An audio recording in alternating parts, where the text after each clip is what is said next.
Hello tout le monde, c'est Colépi pour No Liking Trading, j'espère que vous allez bien. Donc on se retrouve pour la petite vidéo analyse de début de semaine, donc toujours le même programme, BTC, ETH, les capitalisations, celles qui drivent le marché, et ensuite on passera un petit point sur la macro, donc marché américain, taux US à 10 ans, etc. etc. Allez, let's go.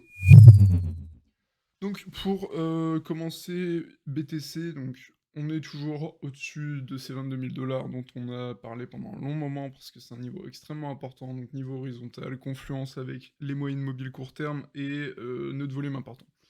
Je pense qu'il y a eu un petit peu de profit qui a été pris du coup durant ce week-end, enfin durant ces quelques mèches que vous voyez ici. Donc qu'est-ce qui me fait penser ça? Donc vous voyez, si je me mets en replay et que je me remets par exemple à quand on était revenu sous les 22 000, il n'y avait pas encore eu, donc ici vous voyez, il n'y a pas grand chose qui s'est passé. Donc si on se remet sur le volume profile sur ces niveaux, il n'y avait pas grand chose ici.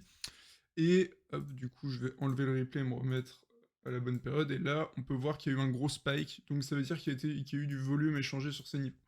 Donc étant donné que on voit un petit repli après du coup que ce spike de volume est apparu, je me dis personnellement que des profits ont été pris sur ces niveaux, il y a eu de la vente, donc rien qui remet en cause pour le moment, qui remet en question pour le moment la tendance haussière qu'on essaye d'établir, parce que sur Bitcoin elle est vraiment lente à se mettre en place, hein. Là sur Ethereum ça avait vraiment été explosif. On avait vite fait congestionner en dessous et après ça avait vraiment fait ça. Là, sur Bitcoin, c'est vraiment un peu plus pâteux. On a vraiment du mal à avoir un gros engouement acheteur qui nous permettrait de vraiment faire un beau pump. Parce que là, bon, il y a eu du pump, mais c'est pas non plus comme sur ETH où vraiment pendant plusieurs jours, c'était assez vertical. Donc, en termes de points clés, du coup, donc je pense qu'en effet qu'il y a eu un peu de prise de profit ici durant ce week-end. On va voir un petit peu, donc là, au moment où je vous tourne cette vidéo, il est midi 8. Donc les Américains ouvrent dans 2 heures, enfin la préouverture à 14h30 et l'ouverture à 15h30. On va voir un petit peu comment ils réagissent en ce début de semaine, donc on parlera un peu après du SPX, mais on va essayer de voir un petit peu comment ils réagissent en ce début de semaine et qu'est-ce qui peut être intéressant de jouer. Personnellement, je pense qu'un petit repli serait le bienvenu ici, donc je vais peut-être descendre un petit peu, mais donc là, si je descends un petit peu en UT, on voit que en 4 heures, on a perdu du coup la tendance court terme. Donc là, vous voyez, c'est matérialisé par du coup ces trois moyennes mobiles-ci. Donc en termes de points intéressants pour moi, la MA100, donc les 22 500, ça me semblera intéressant de venir un petit peu ici, donc chercher vers ces niveaux, et ensuite, après ce repli, repartir de plus belle. Moi, c'est ce qui me semble intéressant à jouer. 22 500, 22 000, c'est toujours notre gros point clé, on aimerait voir conserver cette zone, mais replier en ce début de semaine, ça me paraît pas complètement improbable. Donc en plus, vous voyez, si je me mets en daily, c'est cette fois-ci le 22 500, c'est là où nos moyennes mobiles daily se trouvent. Donc moi personnellement, c'est ce qui me semble intéressant, attendre un petit repli en début de semaine, donc à voir évidemment avec l'ouverture des burgers, hein, des Américains, comment ils réagissent tout ça, mais 22 500, 22 000, c'est vraiment le point qui me paraît très intéressant à jouer, et pour aller chercher donc les quelques points clés, moi, qui me semblent intéressants. Donc au fur et à mesure qu'on avance dans le temps, la moyenne mobile 100, elle se déplace également, elle se déplace vers le bas. Actuellement, elle se trouve aux alentours des 27 000, donc pourquoi je regarde la moyenne mobile? C'est simplement, surtout la moyenne mobile 100, elle est observée par vraiment beaucoup d'intervenants. Donc ce qui fait que ça va être un niveau de prise de profit, donc à quelle échelle, je ne sais pas, mais en tout cas, ça me semble intéressant d'alléger sur ces niveaux, sur le niveau des 27 000. Et ensuite, 29-30 000, c'est notre gros niveau horizontal, hein, je ne vais pas vous rappeler, c'est là où on s'est posé durant l'été 2021. Durant l'été 2021, c'est ici aussi que Tesla avait racheté, hein, dans ces eaux-là, je sais plus exactement à combien, mais bref, c'est un niveau qui est observé par de nombreux intervenants, donc extrêmement important à surveiller, plus volume note forcément, enfin bref. Je vais pas vous refaire tout l'historique de ce niveau des 30 000 dollars, mais en tout cas, il est vraiment extrêmement important. Donc évidemment, on veut absolument conserver, par contre, c'est le point de contrôle. Donc on l'avait perdu. Donc ici, il est toujours autour de ces niveaux, hein. De toute façon, il est toujours entre 22 000 et 21 000. C'est vraiment là où il se déplace le plus. On veut vraiment le voir conserver, histoire de pouvoir repartir à la hausse.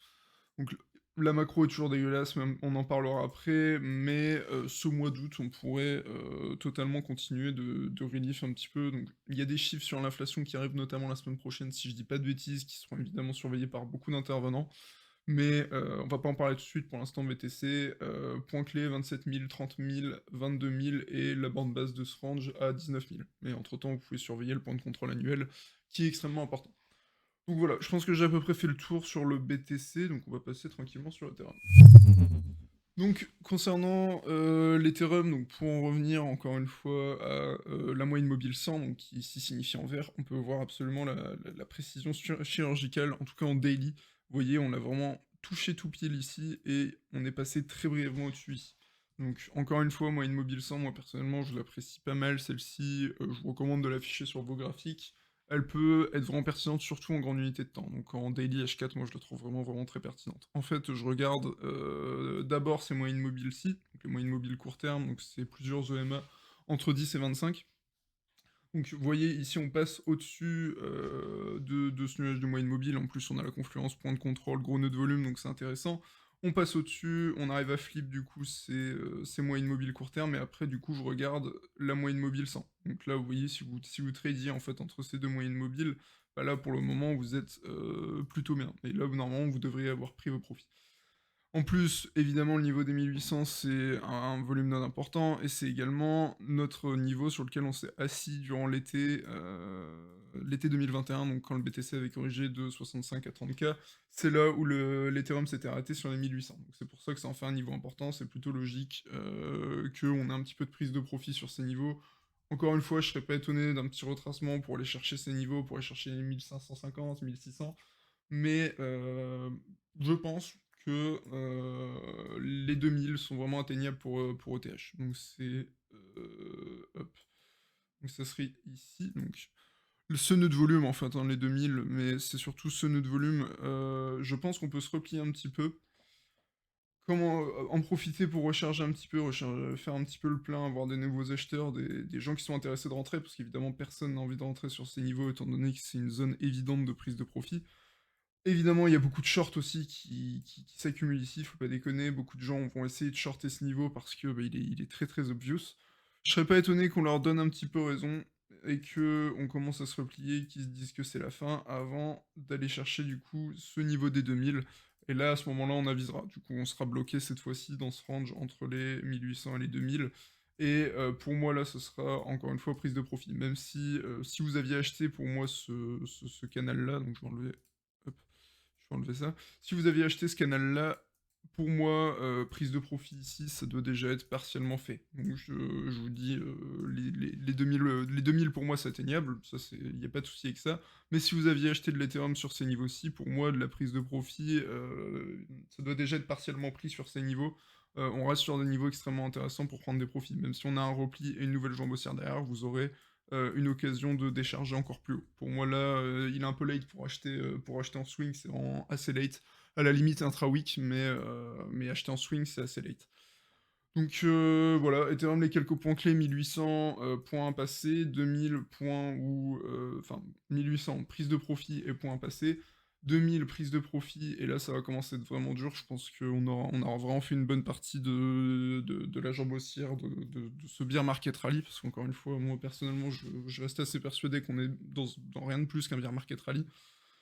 Et une fois sur les 2000, ici on avisera pour la suite, parce qu'en septembre, évidemment, ça va revenir fort. On va revoir le retour des institutionnels, hein, parce qu'il ne faut pas oublier qu'on est en été, les institutionnels sont moins présents que d'habitude. Donc, c'est surtout septembre maintenant qu'on va attendre et sur quoi on va avoir, à mon sens, du retracement, des news, du FOMC, enfin bref, toutes ces choses-ci. Le mois d'août risque d'être assez calme. Donc voilà, donc 2000, 1800, points conservés, du coup 1550, hein, c'est notre moyenne mobile, nos moyennes mobiles court terme en daily. Et après, bah, 1424 et 1200. C'est les bornes pour, à mon sens, jouer sur la table. Donc, ceci étant dit, comme d'habitude, petit ETH BTC parce qu'il est extrêmement important ce graphique. Hop, donc je vais enlever ces moyennes mobiles. Donc, vous voyez, on commence sur ETH à arriver sur des niveaux où contre le BTC, il devrait commencer à faiblir. Donc c'est-à-dire qu'on est sur la borne haute de ce canal, hein, les 8000 Satoshi, ça a été notre borne haute du canal pendant un long moment. On n'a pas réussi à passer au-dessus, enfin on a réussi à brièvement passer au-dessus, mais ça a été très vite réintégré. On a très vite vu que l'indice, que le ratio perdait de la force et on a réintégré assez rapidement derrière. Donc évidemment, en cas de grosse poussée haussière d'Ethereum au-dessus des 8000 Satoshi, pour ma part, là, je serais pas étonné qu'on turbo. Même si c'est pas ce que je prévois, si on vient à aller chercher au-dessus des 8000, au-dessus de cette borne haute, de manière très franche, pour moi, les 0,1 les 0,1 BTC seront la prochaine étape.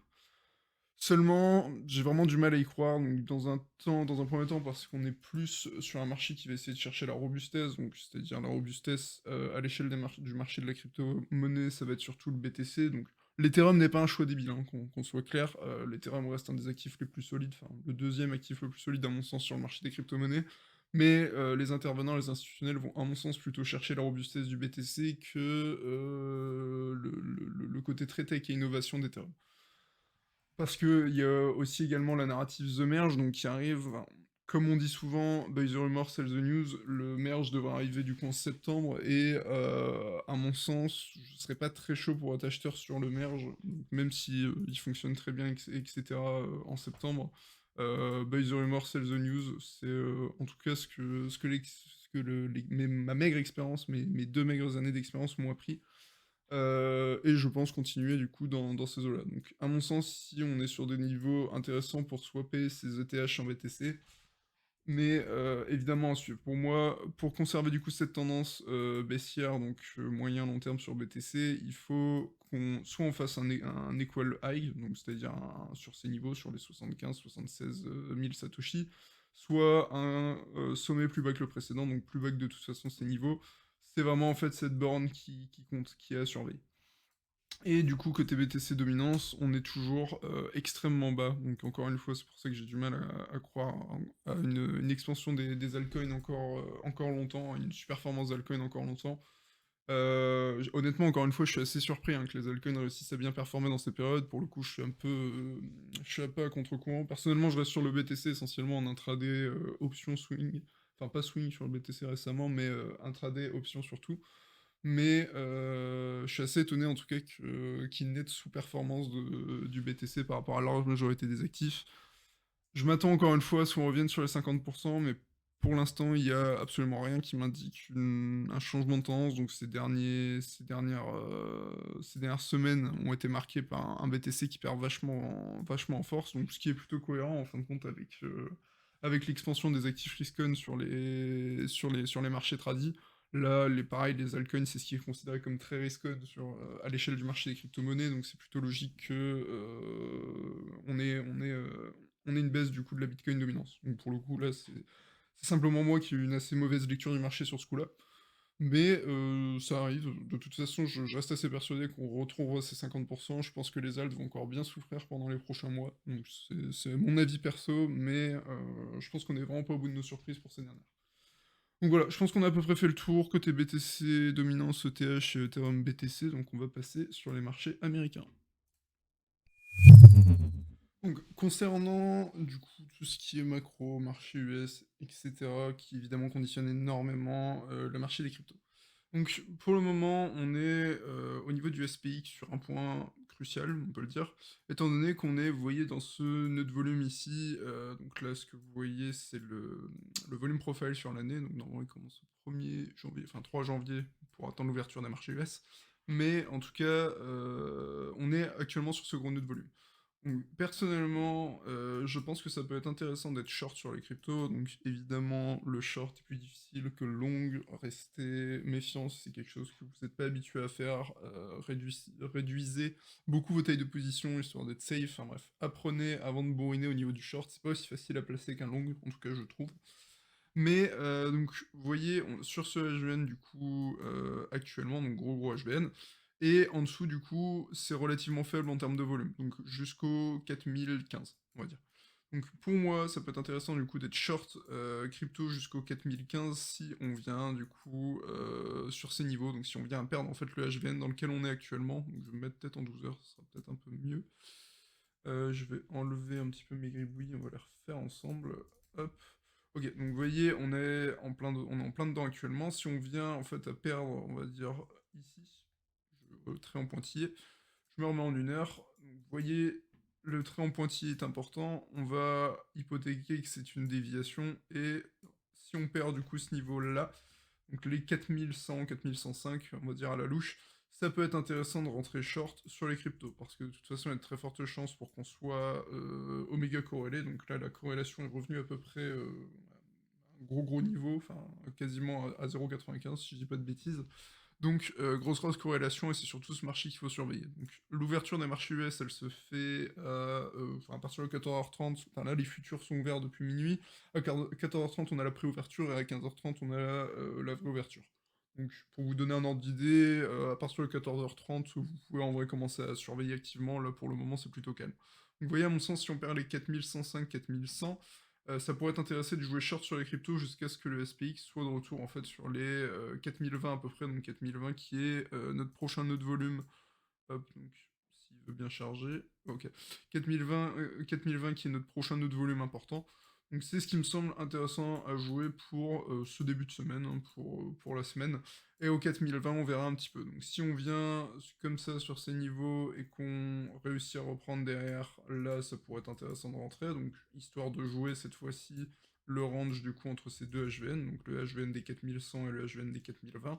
Autrement, bah, on surveillera de toute façon si on perd ce niveau, où sont les prochains HVN importants. Donc les prochains HVN importants, donc la 4020, et après ça va être en fait sur les 3964. Donc si on vient à perdre ces niveaux, on surveillera après la value area annuelle en fait, à peu près ce niveau-ci.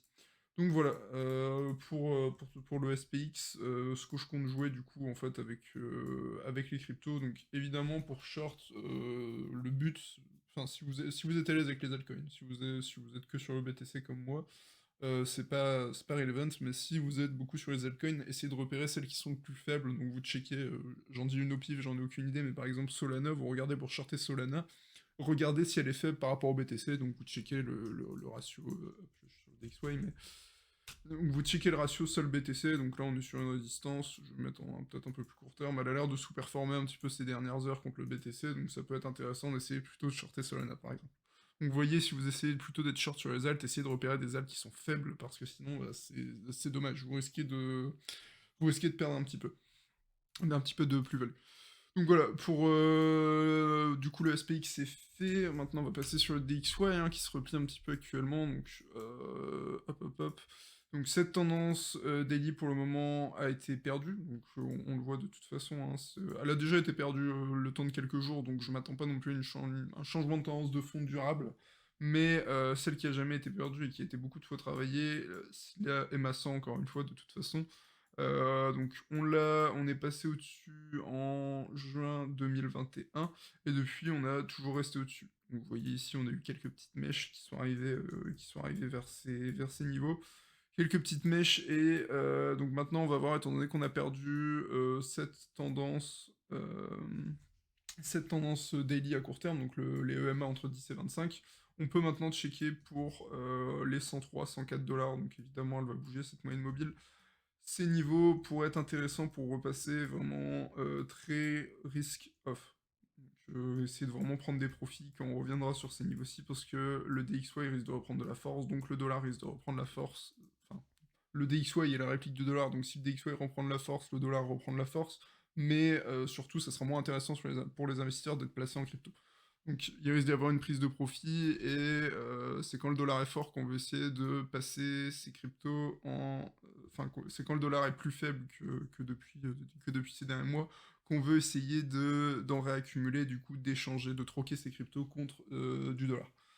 Donc cela dit, on a quand même une belle marge de manœuvre, hein. C'est pour ça que je vous dis, je pense que les 2000 sur ETH sont atteignables, que les 28 000 sur BTC me semblent pas complètement délirants.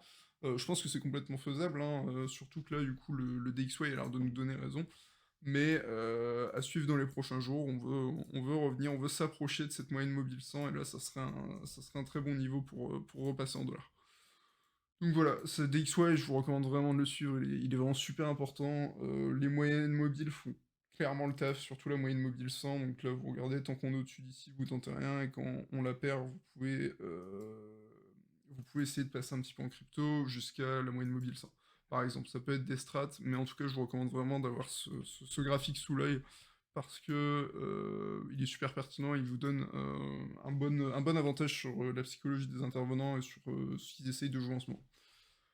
Donc je pense que j'ai à peu près fait le tour de ce côté-là. Le VIX, c'est vrai qu'on n'en a pas parlé depuis un petit moment. Bon, évidemment, la moyenne mobile est très peu utile, mais vous voyez, de toute façon, on repasse clairement dans une logique plus risk-on, donc c'est-à-dire que le VIX se calme, le VIX baisse.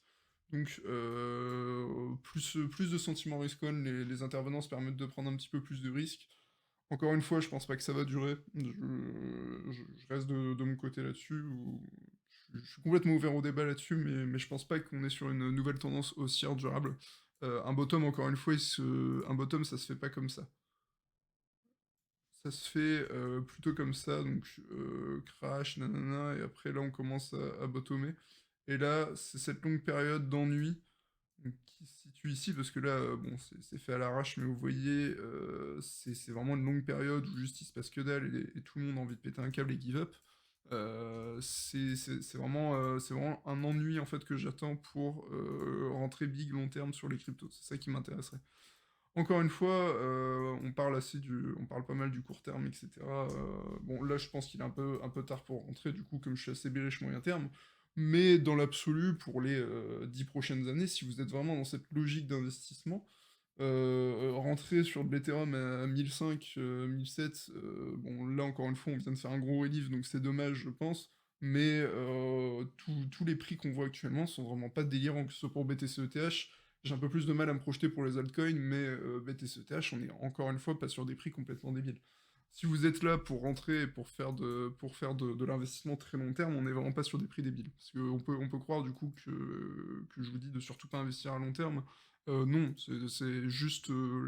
effectivement, je pense que dans les prochains mois, on va se faire arracher sur les cryptos, notamment sur les altcoins. Mais dans l'absolu, pour tout ce qui est BTC-ETH par exemple, on n'est pas sur des niveaux débiles. Bref, ceci étant dit, bon, je pense que j'ai à peu près fait le tour, donc on va passer à l'outro.